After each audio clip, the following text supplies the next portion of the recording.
Kredit borcunu ödəməsəm nə baş verər? Kredit borcunuzu ödəmədikdə mövcud borcu ödəməklə yanaşı sizin üzərinizə başqa xərclər də qoyula bilər. Əvvəla verilmiş borca görə faiz məbləğinin həcmi günbəgün artacaq.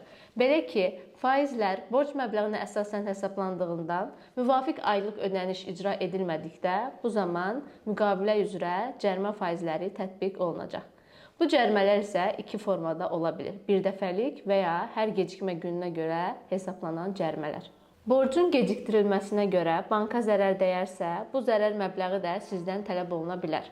Bu xərclərin isə dairəsi genişdir. Buraya daxildir 1.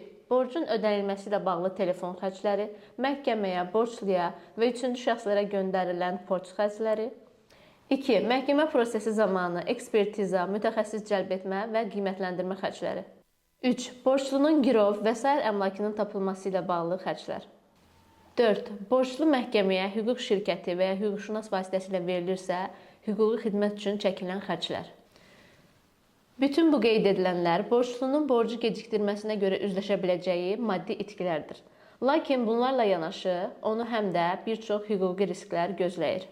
Bu zaman borcluya sonsuz sayda zənglər edilir, nəticə olmadıqda onun yaxın qohumlarına və digər əlaqədar şəxslərə zəng vurulur, onun yaşayış ünvanına və ya iş yerinə müvafiq məktublar göndərilir və sonda borclunun əleyhinə məhkəmə qərarı çıxarılır və məhkəmə icraçıları tərəfindən müvafiq məcburiyyətmə tədbirləri həyata keçirilir. Məcburiyyətmə tədbirlərinə daxildir borclunun əmək haqqından tutulmalar, borclu barəsində inzibati həbs, borclunun əmlakına həbs qoyulması, onun evdən çıxarılması və bəzən hətta onun cinayət məsuliyyətinə cəlb olunması. Bütün bunlarla yanaşı, borclunun mərkəzləşmiş kredit reyestrində mənfi tarixçəsi yaranır ki, bu da onun gələcəkdə kredit götürməsinə maneçilik törədə bilər.